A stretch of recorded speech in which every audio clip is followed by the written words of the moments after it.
通常の速さの 0.6 倍速で音読しています。日本語の勉強に役立ててください。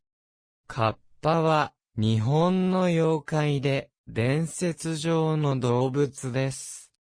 カッパは川の子供を意味します。それは川太郎とも呼ばれています。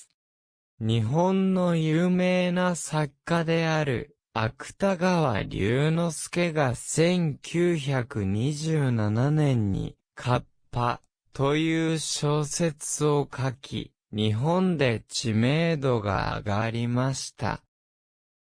子供のような体つきをしており、全身は緑色です。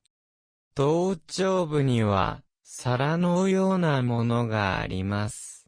頭頂部には毛がありません。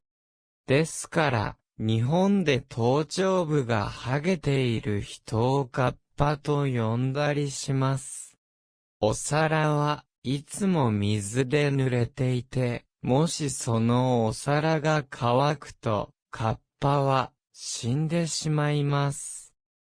口は、くちばしのようになっていて、背中には亀の甲羅のようなものがあります。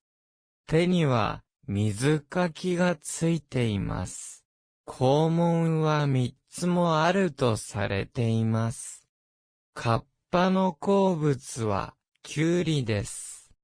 だから日本ではキュウリの巻き寿司をカッパ巻きと呼びます。カッパはいたずらが大好きですが、それほど人に悪さをしないとされています。ですが一方では、人を川に引きずり込んで溺死させるという噂もあります。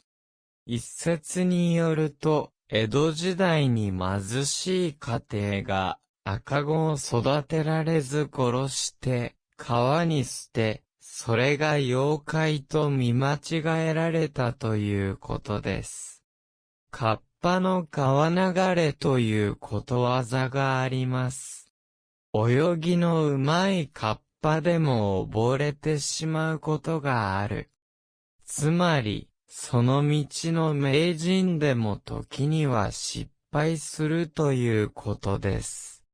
日本には、カッパの他にも多くの伝説の妖怪がいます。